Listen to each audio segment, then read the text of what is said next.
Good afternoon, everyone. Thank you very much for joining us today. We are super excited to introduce our partners and some really amazing new technology to you. For those who don't know me, I'm Vanessa Maresh. I work for Salt Essential IT. I'm the Commercial Expansion Manager. And today, for a change, I won't be saying very much. The session is specifically for two of our key strategic partners to talk to you about some really amazing technology around the Microsoft solution. So I'm going to, without further ado, just do a high-level introduction. We have more people from the companies on the call, and they might jump in here and there. But the main speakers today is Ruan Kotze, who's going to be managing the first half an hour from CES, who you all probably also know. And he's going to be talking to us around Harmony specifically. And then we're going to hand over to Emil from Tendfor. We are really also excited about Tendfor and the Teams Telephony solution that they've developed.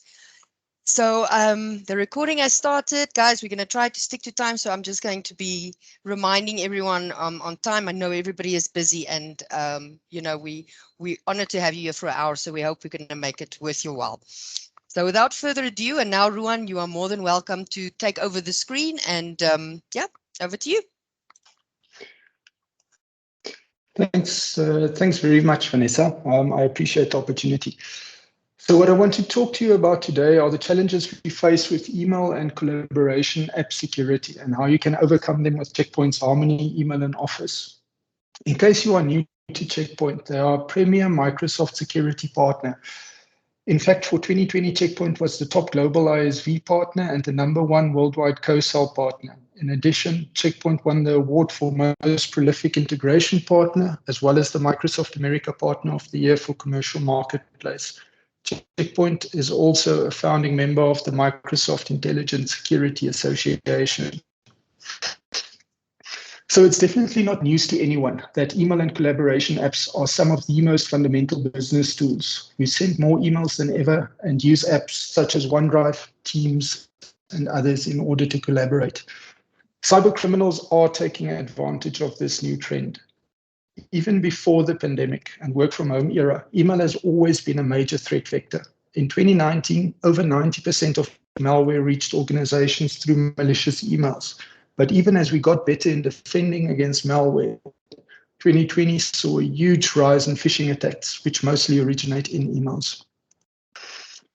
So email attack costs are staggering. Hardly a day goes by without news reports of some international company being breached. Unfortunately, this is also a reality that we need to deal with in Namibia.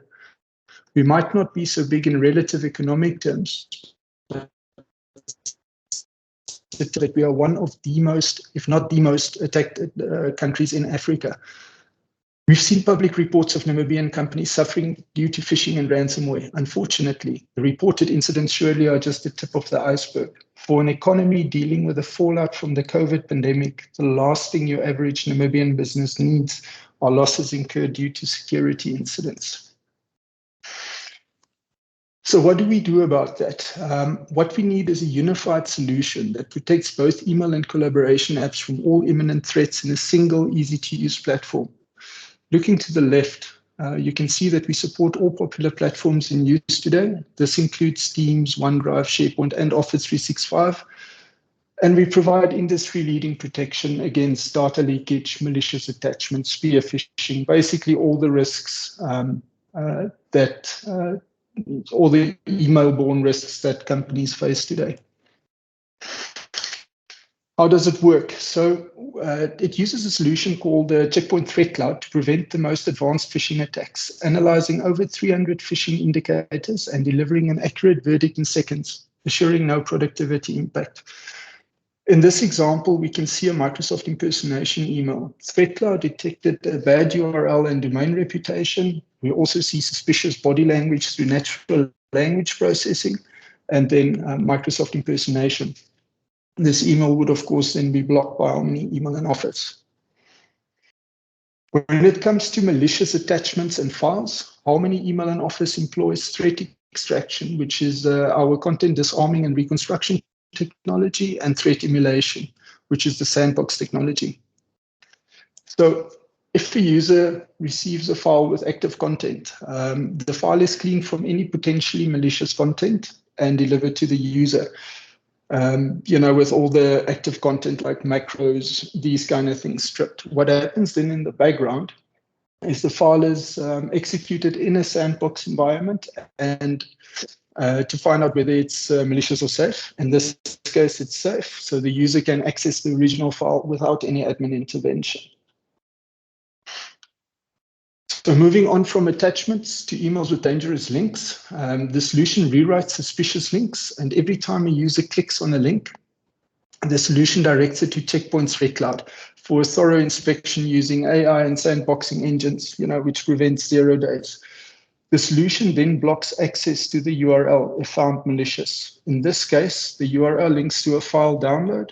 Harmony Email and Office performs real-time malware analysis of the file and found it malicious, thus the email was blocked. Another risk faced by business is data leaks. So, in Namibia, a lot of organizations need to be PCI DSS compliant. There's the POPIA regulation if you do business in South Africa, GDPR if you hold data on European citizens. And as a consequence of that, there can be huge damages in fines, potential loss of customer trust, competitive advantage, and more if data were to leak. So Harmony Email and Office detects sensitive data sharing via email and your other collaboration apps and immediately limits the data exposure. What we have in this example is the employee trying to send a partner's new credit card details to an external accounting firm.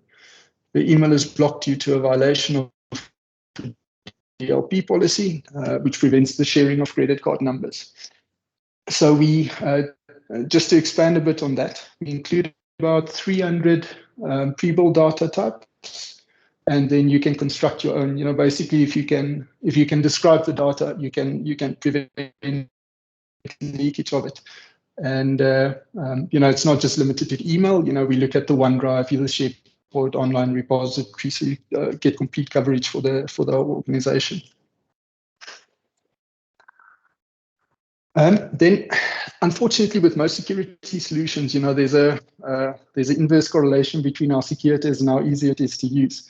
So in this instance, I'm happy to say, extremely simple to deploy. It's literally about 3 or 4 clicks, and you're onboarded in about 5 minutes and immediately protected. It starts working instantly and delivers value immediately.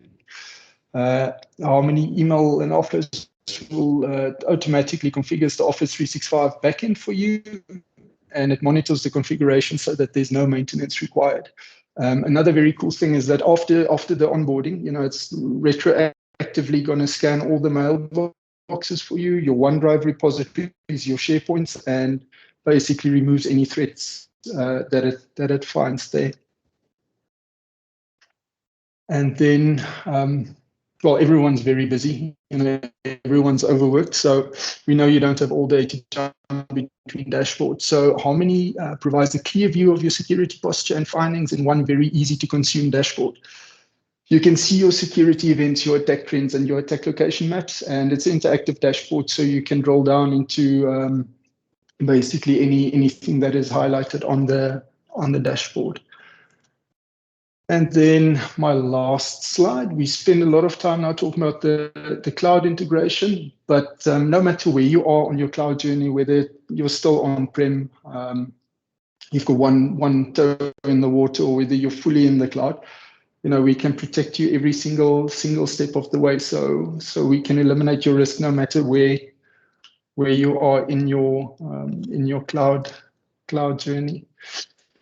So I didn't want to spend too much time on slides. So what I'll do is I'll delve into a quick product demo. I find that personally to be a bit more interesting than death by PowerPoint. So I'm just quickly going to log into our portal. I'll just make a note that this is not a recorded demo as such. This is a live environment with live data. So please excuse if there's any latency or hiccups, but I trust it'll be fine. So we touched on how easy the onboarding process is, to secure your cloud environment. So onboarding literally consists of, selecting your SaaS application. Again, this is a live environment, so we've already onboarded OneDrive, Exchange, SharePoint. But the process is the same for all of them. So I'm quickly going to click through just on, let's click Google Drive, just to show you the process. And then what it's going to do, it's going to ask you for credentials. You're going to provide the credentials with the appropriate permissions on your tenant, and it's going to do all the configuration on the back end for you. Takes about 2 or 3 minutes. And once that is done, basically the onboarding process is completed and you're immediately protected. So that's very cool. Typically with these sort of solutions, we see you need to make changes to MX records and all these kind of things. It's quite a process. So this is a very nice change of pace. So the first demonstration I want to show you is just how we handle phishing attacks. So what I'll typically do here is I'll make up a fake password mail and send that out and just kind of test with that. But as it turns out, there's currently a huge campaign running in Namibia which targets Standard Bank customers. I don't know if, well, I'm pretty sure you guys would have seen it. Standard Bank started warning their customers about a day ago, and it's a very sophisticated fish. I mean, this is how it looks like, and we all know the users. We've all come across those users. They haven't met a link that they don't like, and this is quite believable. Anyway, just to show how the anti-phishing works in the Harmony platform, I'm just quickly going to search for a security event. Know where the mail comes from.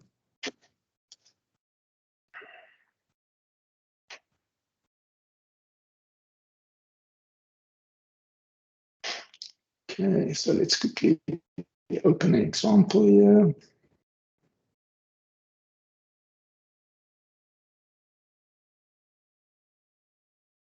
Okay, so let's take a look at what happened. We saw there's a security event for the phishing incident. We can also see that the solution detected it. It was not delivered to the user. So let's drill down into what we actually check for. We've got the security stack on our right-hand side, and here it's very interesting. We can see the anti-phishing engines that were triggered by this email, like domain impersonation, sender reputation links. A couple of interesting notes is the solution basically learns your email habits. So it knows that we don't have a history with this specific sender, which is an indicator. For the technical types, you've got your DMARC and your DKIM checks which failed. And then SPF check also failed. And we've got a link shortener being used. So a lot of things pointing to obfuscation and just all of these checks I mentioned earlier. We've got about 300 points we check against, and basically this caused it to classify this email as a phishing attempt. And I specifically use this because this is a brand new campaign in Namibia. We started picking it up yesterday. From here, you can also, if this were a false positive, you can, of course, report the misclassification, which basically teaches the machine learning engine a bit more about your patterns. You can create rules on the fly, basically, to block future emails or do a couple of manual things around this. If that is something that you wanted to do. And then, of course, if this was a false positive, you can also restore from quarantine. Although in this case, you would not really want to. So that's what I wanted to show around phishing. I'm quickly gonna touch on. We talked about the content disarming and reconstruction. So quickly gonna look for example of that.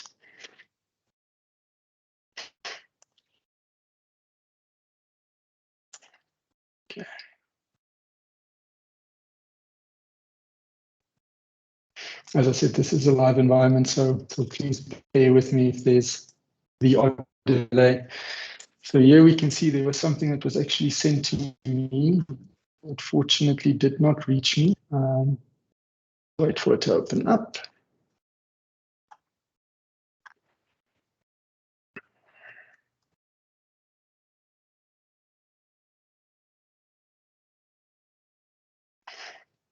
That is the security stack again. I'm just going to go over this quickly. We can see that for various reasons, it's not classified as a phishing email. About the attachment that was sent to me. So let's quickly see what's wrong with the attachment, and basically how it came to the conclusion. So right off the bat, we can see there's more red flags here than a Chinese military parade, and we can see on a scale of 1 to 5 critical risk.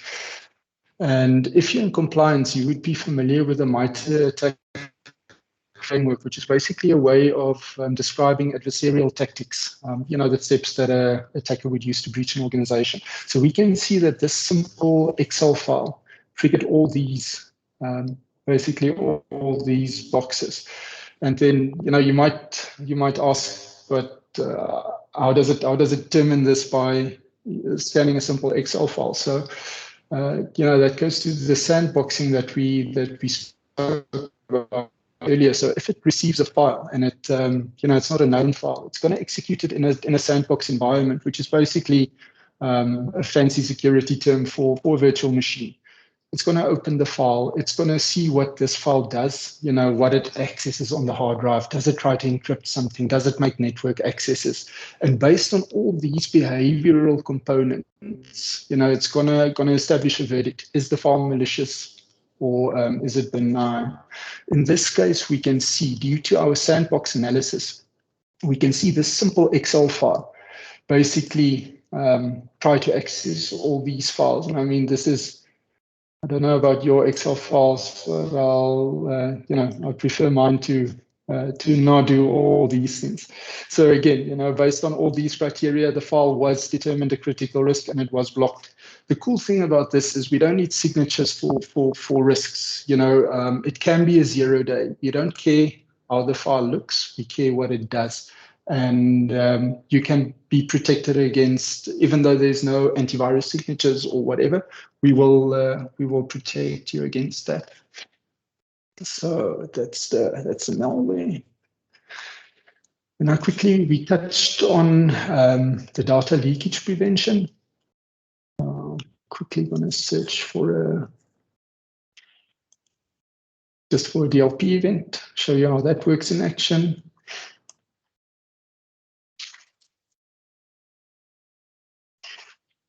So what I did was I simulated a breach here by sending out, you get test credit card numbers. So I sent a couple of mails containing that. And obviously we as an organization, one of our DLP rules is, to not share credit card information amongst other things on the internet. So it immediately flagged it.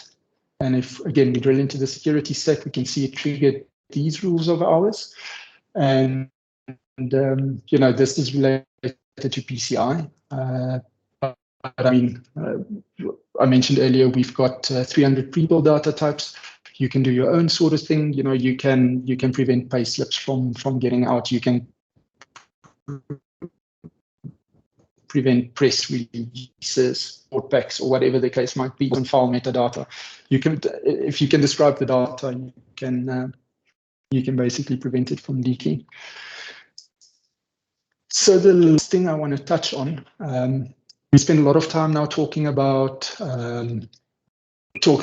email security as such, but another critical component is, our identity protection. How do we protect against account takeovers? All the security in the world, it's not going to help you if someone takes over the account of your payments officer, for example. The damage, damage can be huge. So again, this is a live environment. This is our environment. So I'm just going to take you through what we are doing to prevent account takeover. So starting about 2 weeks ago, we saw a massive amount of failed or login attempts from Russia onto our Office 365 tenant. So that was definitely, I'm not sure if it's targeted attack, I doubt it, but probably just a botnet trying its luck.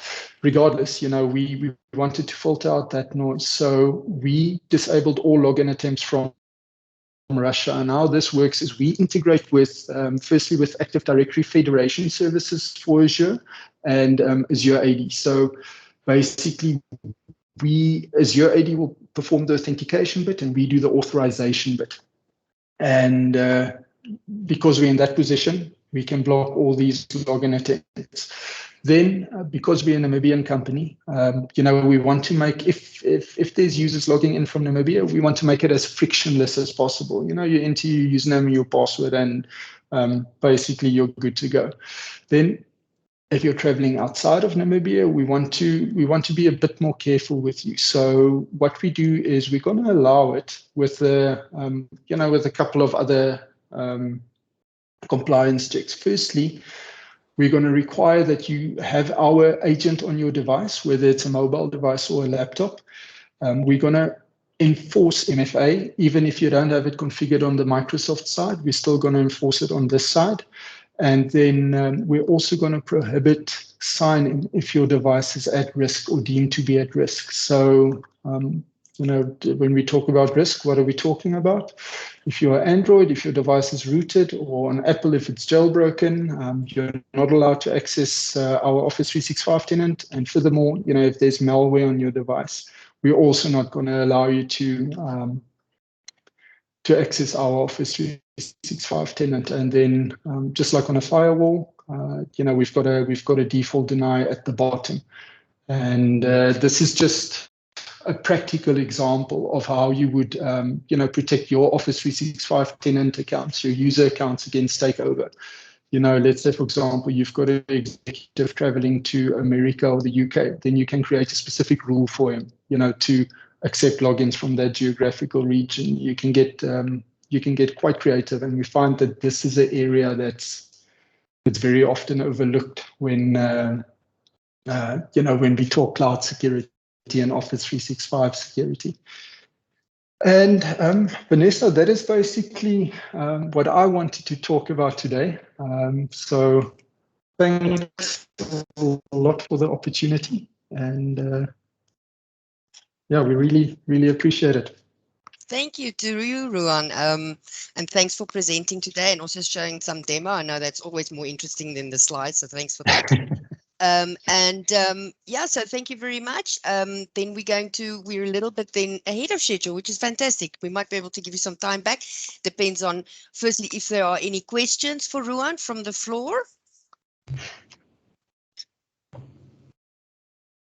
Any questions? No questions? Like I said, we'll do a follow-up email where you can request one-on-ones, in-depth sessions, and also with a recording.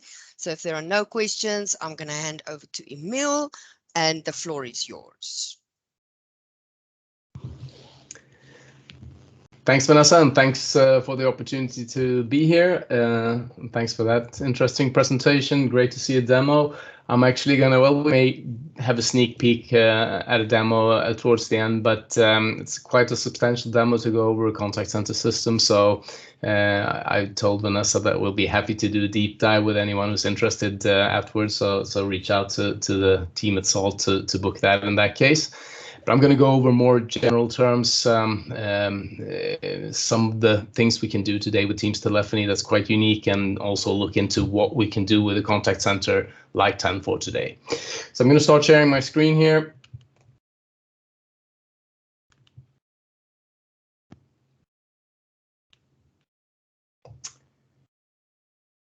I hope you can all see it.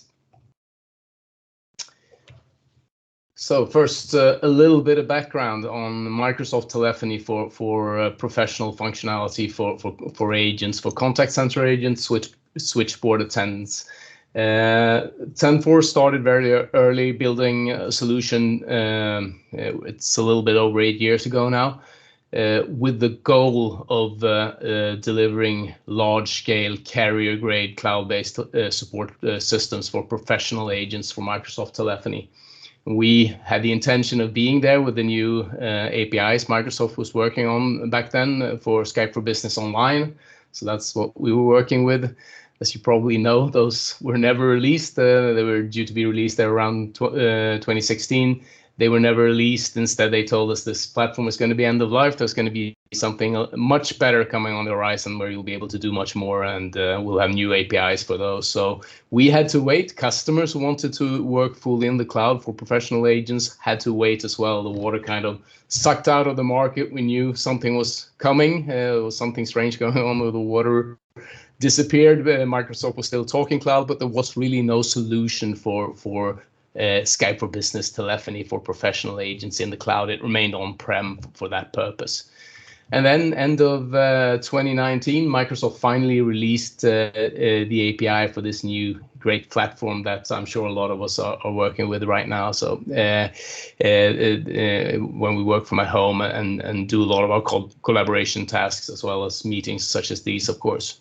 So starting December 2019, we could finally deliver true Microsoft-based telephony for professional agents. And we started our production platform only 2 days after Microsoft released the APIs. We've been working with them in the TAP program, the early adoption program, on those APIs. So we took our first customers into production only 2 days after they released. And we had this slide made back then, thinking this would be a massive wave. We wanted to use that tsunami metaphor for the water rushing back into the market.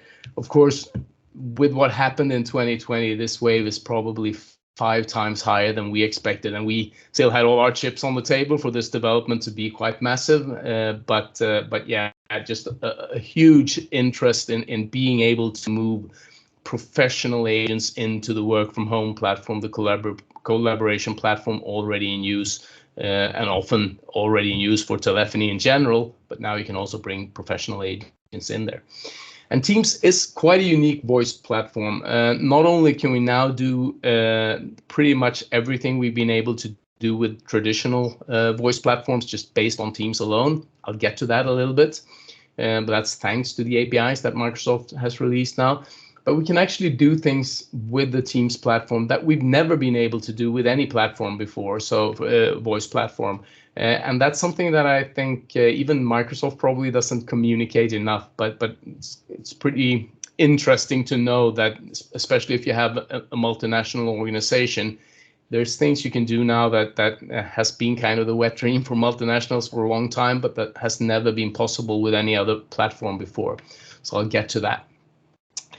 And that's the first part here that we're going to discuss. So basically, we can say there's a holy trinity of functionality you want for a global telephony platform. And some of it you've been able to have before, but not all of it. So the first thing you want, of course, is you want to have global soft phones. You want to be able to have your staff deployed anywhere in the world, working with soft phones within a global platform, so they can work from anywhere. Of course, we had that with Skype for Business Online, for instance, so we could have the soft phones in Skype for Business Online, and there's been other collaboration and unified communications platform that has had that before. But it's an important part, and it's actually a part where Teams has improved over Skype for Business, so the Teams platform is better for voice calls in general, and better soft phone than the Skype for Business platform was. So the second thing we want is we want to have the possibility to have our professional agents in the same system. So we want to have the same global platform also be able to handle our professional functionality for contact center agents and receptionists or switchboard attendants. And that's something we could never do with Skype for Business because those APIs were, as I mentioned here, never released. But that we can now do with Teams. And there has been other systems before that has been able to handle that, even in global deployments. So Cisco's had solutions, things like that. Now, the third one, though, is something we've never been able to do before. And that's the fact that we can now have local breakouts for our PSTN numbers from any service provider anywhere in the world.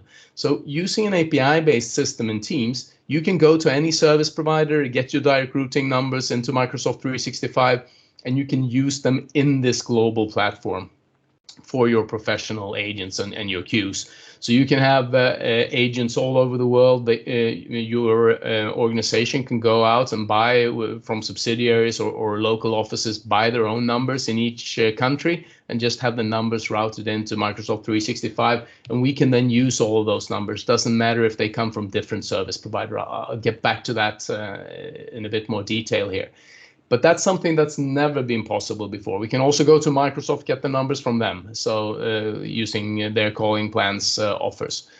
All of that is possible in this type of platform. It doesn't matter where the numbers come from. We never ask which service provider any of our customers have. We'll be able to handle them all, and we'll be able to handle them all at the same time. So you can mix and match all you want. Quite new. And quite a revolution for large global organizations to be able to have local breakouts anywhere. They don't have to have global service provider that's still probably not going to be able to cover every market in the way they want and also be very expensive. Here they can go to any local provider. And the reason behind that is the API-based connection. So previously, up until 2021, we were the only ones to be on the API. So before 2021, all the other solutions working with Team were connected by a session border controller. Means most of the PBX replacement functionality actually takes place outside of Teams when you have that type of connected solution. You tied into the service provider's infrastructure, and infrastructure you build yourself. Now at Tendfor, we never looked at doing it that way. So we only connect directly to your Teams tenant. And because we're connected that way using the APIs, we can use any and all means of getting the numbers into Microsoft 365. So you can use your own SBC or zip trunk, great service provider like Salt or someone else to help you with the numbers, or you can use Microsoft calling plans. It doesn't matter to Tendfor, you can mix and match them all. So that's one of the great advantages of an API-based system. Of course, there are many others. Predominantly user experience, the way you interact with the system, because when you have this type of API-based connection, Teams is the PBX replacement. It's not something outside of Teams that gives you kind of a dual handling of calls. All the calls are Teams natively handled when you're API-based. Everything takes place inside of Teams, so it makes for a much easier and more flexible user experience. So what does Tendfor for Teams do? Well, we're the first API-based native Teams contact center and attendance solution. We're more than a year ahead of any of our competitors in production. We're multi-tenant carrier-grade Azure hosted, so we can live in that same global high availability environment that Teams itself lives in, which of course is great for global organizations. We can be deployed in any Azure service center. We always use single sign-on as your sign-on credentials in Tendfor. There are no other credentials of any kind in Tendfor. It's always going to be your single sign-on credentials. Onboarding is really fast. This is all permissions-based onboarding. So the way we connect your tenants is by you giving permissions to Tendfor to do some basic functionality like call handling, presence monitoring, maybe calendar monitoring, and some optional things as well if you want to have that.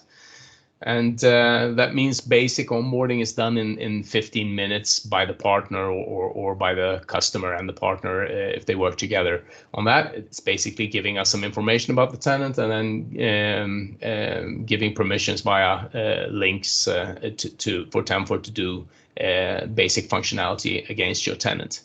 Having that quick of an onboarding is great, but of course it doesn't mean you're up receiving and transferring calls after 15 minutes. So after that, we also book an onboarding session. It's a 2-hour session with the partner typically, where together with the partner, we go over basic setup of the system and how you create IVRs, queues, things like that. But also how you connect numbers from your Microsoft 365 environment, wherever you get them from, to Tendfor queues. So after that 2-hour workshop, which we normally give within a week after someone asks for a proof of concept or a production environment, you are up and running, receiving and transferring calls. So really a new world when it comes to how easily we can onboard these types of solutions. We also put a lot of effort into modern and ergonomic user interfaces for all-day professionals. That's an important distinction here. All our interfaces are geared toward agents that have to work all day professionally in them. So It should be easy to transition if you come from another fully featured switchboard attendant console, for instance. Should be easy to transition to Tendfor. Put a lot of effort into that to make it easy for temporary staff. Often you have temporary staff that comes in receptionist functionality, receptionist functions, things like that. Should be easy for them to start working. So we see that as part of the onboarding. We're Microsoft based really in everything where we can be. That's important for this type of cloud solution. So everything from advanced Active Directory sync, which is the basis for the functionality in the system, full Exchange integration if you want that for calendar monitoring for secretaries or switchboard attendants, full absence handling also based on full integration with Outlook and Exchange, and then the overall infrastructure in the product. That's the most important part, of course. That's all based on standard Microsoft functionality as well. So it's we use Azure Service Fabric as the high availability infrastructure at the core of Tendfor. So that's the microservice infrastructure at the core of Tendfor is all Azure Service Fabric. We use Azure SQL as the only database, Azure Service Bus, and so on. Everything is built for optimum delivery in Microsoft's high availability environment and to work well in that type of hosted environment. Teams Client is going to be your soft phone, of course, always. So no other soft phones in our clients or anything like that. It means it's very easy to work from anywhere. You can pick a call up from anywhere, from your mobile Teams client or from your Teams client. Now, we also have apps available for Teams. So we have a Teams app where you can do full call handling, advanced searches, see more information, and handle your agent status and things like that.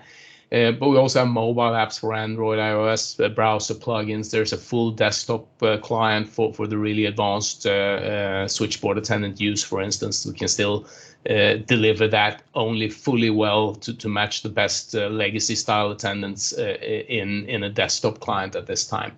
But all this makes it very flexible. You can work from anywhere. You use your single sign-on credentials, whichever interface you're using. So you can really work from any device anywhere. Great for this current situation we're in right now. And all this makes for fast, easy deployment and low total cost of ownership of this type of solution. So contact center features, then, just to give you a very, very short list of things that our customers often ask for when they're looking for something to give them more professional functionality for agents serving queues or functional numbers, for instance, group numbers. So advanced routing, of course, skill-based routing, as well as input or numbers-based routing, where you can route based on caller input, like a caller entering a customer number, for instance. Of course, you can also route based on the caller ID, if the caller ID is found in the CRM, for instance. We also have full skill-based routing, meaning you bring in the agents with lesser skills when agents with better skills aren't available, and you can build very advanced matrices that way to make sure you always get the very best agent available to answer a call. And that's, of course, something that goes far beyond what we can do with normal call queues today. So we can do things like give automatic queue position, waiting time messages, important in a lot of contact centers to be able to let people know and hear their queue position go down when they're waiting in line. As I mentioned here, professional absence handling for agents, for supervisors to be able to always know what the agents are doing, if they're available to take calls, and when they will be available again to take calls. Super important in a contact center. Presence in Teams isn't good enough for the needs of supervisors in those cases, but that's all handled within Tendfor as well. Full multi-language support, so we have all the standard phrases, things like that in 10 languages, but you can add your own languages as well.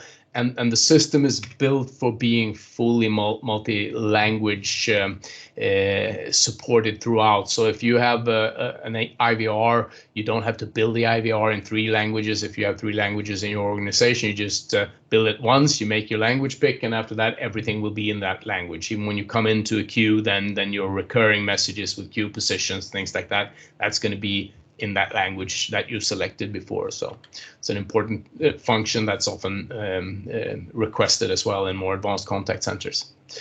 And advanced IVRs, as I mentioned, we can have full CRM integration with automatic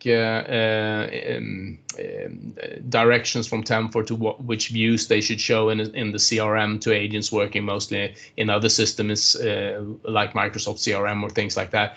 But we also can build those advanced routing decisions based on caller ID and things like that directly in the IVR, and yeah, so many advanced things that are very easy to configure and build in our IVRs here, or advanced auto attendants. And of course, professional agent functionality also really important in contact center. So quarantine times, wrap up times, all those things easily managed within the platform. For receptionists, equally important to have full functionality for them. So, of course, they want to be able to have already in search just full information about the availability of users. So that's going to include things like presence, agent status, absence, if they're away, when they will be back, things like that. Full information about queues, so you can see how many agents are serving a queue, how many people are waiting, what's the waiting time, immediately in search results for the switchboard attendant, so that they can assess if it's a good idea to send someone else into a queue. There's already 20 people waiting, maybe we shouldn't send someone into second line or something like that. And they'll have that at the fingertip, as well as all of the secondary information. Typically, you don't have to go to contact cards. You'll see things like phone numbers, emails, departments, skill tags, all those things immediately as an agent. Easy to cherry pick calls if you're in a passive mode where you don't get actively handed calls. You can still pick calls. When you see a VIP call come in, you can just double click it to be assigned it. You can also cherry pick calls. If you are in automatic assign mode, then you can pick the next call to take. So if you see a VIP call come in, you can just click that and then you'll be handed that call next. Advanced and short latency progressive searches, where you just you get search results as you type, and you'll be able to search skill tags in the organization, things that aren't in the Active Directory as well. Phonetic searches, of course, things like that, to be able to find spellings that are close to what you're looking for but may not be exact. In fact, we have dynamic phonetic search. You can just turn it on after, if you can't find what you're looking for. You don't have to retype the search, just use a hotkey or button to turn phonetic search on, and then you expand the searches to find what you're looking for. A really important functionality for switchboard attendants. We can also lock searches down to only happen in one local office by default. Then you can open it up to search the full AD, but if most of the calls are for a national office in Namibia, for instance, in a global organization, maybe you don't want to get hits from the whole global Active Directory. You want the typical behavior to just show you results in Namibia, easy to set up in this system. Full hotkey support, that's something that's really important. So we, of course, have our own keyboards with our keyboard layouts, but importantly, we also support templates. So you can download a template from your old system. If you have professional agents, they're often used to working with their the hotkeys they used to, can easily do that in a system like this. Just download a template, start working with the hotkeys you used to. You don't have to get our keyboards. Full calendar monitoring, if you need that for receptionists, you can have full calendar monitoring for management groups and things like that. Of course, to realize this from user endpoint, we need the interfaces, and we also need interfaces for administration, wallboards, things like that. So I mentioned here we have a Tendfor Teams app where we can do full call handling, things like that. It's also available, same functionality as a browser plugin. We have full mobile apps, and we also work fully within the mobile Teams app, of course. And you can be an agent in Tendfor, as I mentioned here. You can answer calls on your mobile device with your mobile network subscription as an agent as well. So that's what we have down here in this picture. You can switch over to just answering on your mobile instead, very easily and dynamically here. So very easy to work even from just your mobile phone if you're outside the office, on the road, things like that, but still fully integrated in the contact center as an agent. That's great for people that are on call, things like that. There's also the full desktop client for really professional agents that want to have everything they're used to from the most advanced desktop attendance from legacy systems. We're working on, that's our big project now, moving this functionality into Teams, but Microsoft doesn't give us enough yet to be able to do that fully. So today, for the most advanced functionality, it's great to have a desktop client where we don't have to compromise at all with the functionality that we can offer for professional attendance. Full administration in one portal, which is important for a cloud system. Everything comes with our cloud platform, including the Windows client, for instance. You can download it from the portal here, and it will update automatically when the platform updates. So it's fully a cloud platform throughout, and a lot of competing systems will have 4 or 5 different administrational systems for different functions. Here, everything is in one platform, including reportings and handling of wallboards and things like that. This is the one interface you'll use. And a great thing is that you don't have to let the administrators of the telephony platform into the Teams platform. Everything will be done from here. So once you point the number into Tendfor, everything else is done from here. Administration of agents, setting up IVRs, queues, schedules, all of that. So you don't have to be an admin in Teams or in your global Microsoft 365 environment to handle your telephony. Reporting, of course, really important. We have a very full and sophisticated reporting tool here with the possibility to export to Excel, and also a retrieval tool to find information about each individual interaction, so you can see which agents were assigned the calls and things like that. Wallboards, of course, really important for supervisors to be able to see what's going on, but great for the team as well. We have traditional wallboards for things like queues and agents, but also less traditional ones like full reporting widgets, where you can see the last 30 days for trends, or last 7 days, or today by hour if you need to see immediately if you start having missed calls in the contact center. There's also productivity focused widgets like the one you see on the lower left here, where you can have some friendly competition going in an outbound sales team, for instance, to see who's made the most call, or in an inbound one as well, who's answered the most calls, things like that. Of course, customers for these types of systems, because Teams really is found in all kinds of industries, all sizes of organizations. Customers equally can be found in all kinds of industries, so all types of organizations. We have government agencies, municipalities, huge enterprises, and organizations with 5 agents, or even just 1 switchboard attendant as well. So really all kinds of organizations. And here's a little example of the people in different geographical areas and in different types of industries. We have currently 11 countries where we have full production customers. And that's growing by the quarter. Look forward to finding the first customers to start using API-based telephony in Namibia as well here, so we can add that to the list. But currently 11 countries, and yeah, any and all industries. We have Colas here, Vinci in France is going live later this month. Huge construction companies with 60,000, 170,000 seats respectively, and there it's switchboard attendant functionality. But then we have all contact center customers like Toyota Financial Services in a couple of European markets. They use Tendfor for all their contact center needs, pure contact center. So all types of different use cases there as well.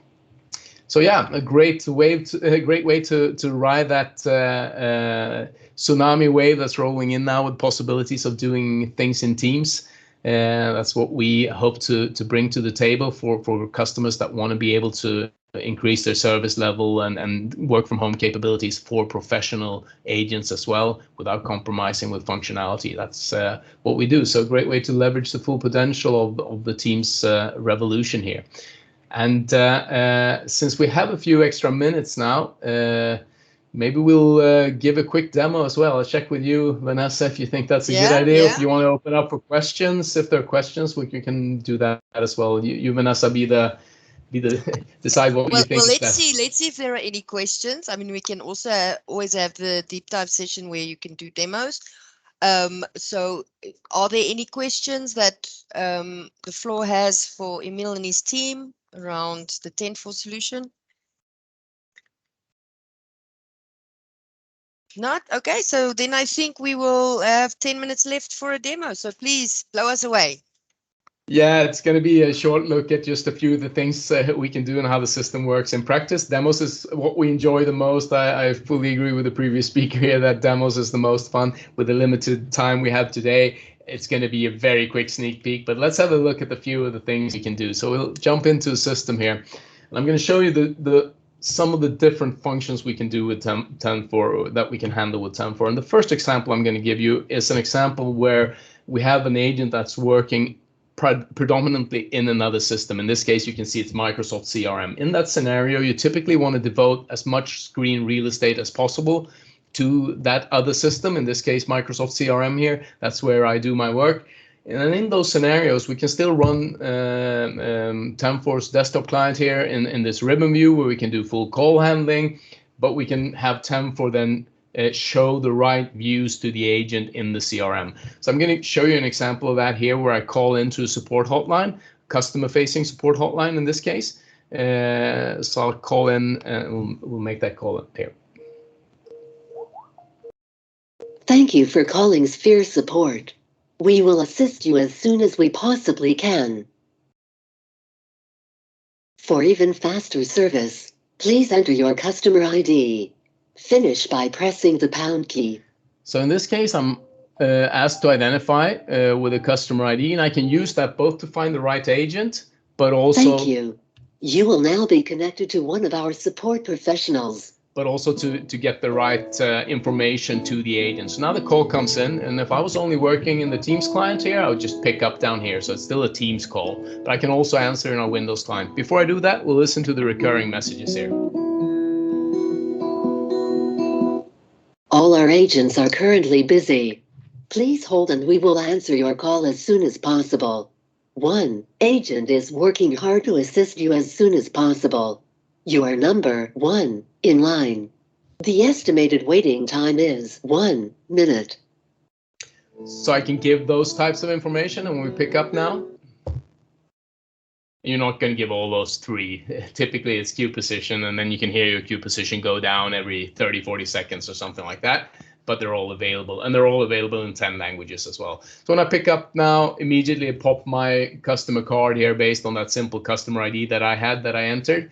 And that could have been caller ID as well. You can start with looking at the caller ID, and then you ask for customer ID if you don't have a caller ID or a product number or whatever the case may be that you're using for your integration. So that's the way we can work with things like that. And if we now go over, I have the call going here. I actually used a user called Ashton Davis here that I called in with. So now we can see that Ashton called in. I'm connected. I came in through his Sphere support hotline here, Sphere support queue. And I am now in the call with the agent. So I see this information wherever I'm logged on as my agent. In this case, I have a demo agent here, Kayla Adams. So wherever I'm logged on as Kayla, I would see full information about the call. I don't know if you can see it, but I have the same information here on my Android phone. I'm running it side by side on my iPad here, side by side with Teams here on my iPad, so I can have the same information there. It's going to look the same on whichever device I am. Wherever I'm logged on as Kyla, I will see full information about the call, even if I log in after the call. And I can do full call handling here now as well. So even though I answered in the Windows client here, I can start a consulted transfer, for instance, with this conference user internally. So a warm handover procedure here, so I can start that. I'll pick that up here on another device. So now I'm in a consultation here with an internal user, and Ashton is on hold. And this is something that Teams doesn't have. We have music on hold for warm handovers. Teams is missing that, so we're helping Microsoft a lot with a lot of customers where they're looking for that. And once again, you have the same information here on my iPad, and I can handle the call here now on my iPad. So I can switch over if I can manage to do that upside down here. I can toggle over to go back to Ashton here. And now I'm back with Ashton. I can tell him I found someone for him, and then I can just transfer the call over here. And I can do that. I can work with it from any device. It really doesn't matter. So if we toggle back here and hang the conference user up, that that's an example of how we can work with warm handover procedures, things like that. And all of our customers will let their agents have this Tendfor app in Teams available here on the left-hand side. Navigation bar works in the mobile Teams app as well, as I mentioned. And they will see full information here, even including things like, if we look at Tobias that is in this meeting, you can see that he's going to be back 3:15 here. So you have full information about things like absence, particularly useful for agents, because then you know when they're back to take calls again. And if we take my agent here, Kyla, for instance, and set her absent here, just show you how that absence handling works. So I'll set her in the meeting here, and you set your behavior up as an agent, your default behavior. Now we can see that anywhere in the, I look now in things like wallboards, I'm going to see that Kyla is in a meeting and that she's going to be back 4:15 here. Same information will be visible in all the searches, things like that here, as we saw with Tobias here as well. So that's what the absence handling can help you do, and that can be fully integrated with Outlook and Exchange as well. So that's a really, really quick sneak peek at what you can do here. Of course, there's so much to go through when it comes to reporting the full Windows client, where you have all of the advanced switchboard attendant functionality, where we can do automatic searches, things like that. So in this case, for instance, just to give you an idea of that as well, when I answer this call in the Windows clients, we'd set it up to show everyone with the skill tag support as soon as I answer for the support hotline. So you can have automatic searches. You can lock searches down so that you only search the Namibia office for this queue. You don't have to search the whole global Active Directory, and you can do those things. And then you can easily disengage that and search the full Active Directory here. But that's another story. We'll get to that sometime when we have more time. I don't want to push the time limit here. I see that we have a question here. Go for it. Yeah, no other integrations. This is purely a Teams system. It's all based on the Teams API. Yeah, thanks for that question, Michael. But this is all a team solution throughout, so we don't integrate with anything else. And I think that's one of the great advantages. Of course, only if you are working with Teams, but if you are, we take full advantage of what's possible based on Microsoft's technology here. That's what we do. But great question, thanks. Okay, that leaves us with 3 minutes left. If there are any more questions, like I said, we will be doing a follow-up email with a link to the recording and also with a follow-up feedback form. If you feel you need a bit more information or a one-on-one session with one of the presenters, then you can set it up directly with them or with us, doesn't matter. So yeah, if there are no more questions, I will just take the opportunity to again thank Ruan and Emil for giving us some of their time. It was really amazing seeing what's out there. And just on a positive note, if you do have the Teams, if you're interested in Teams phone system, is available as an add-on. It's also available as part of the E5 license, as well as calling plans. So if you are interested in looking at pricing around that, we are happy to assist you with that. So without further ado, we are giving you back 2 minutes today. Thank you very much, everybody. Have a fantastic day. Goodbye.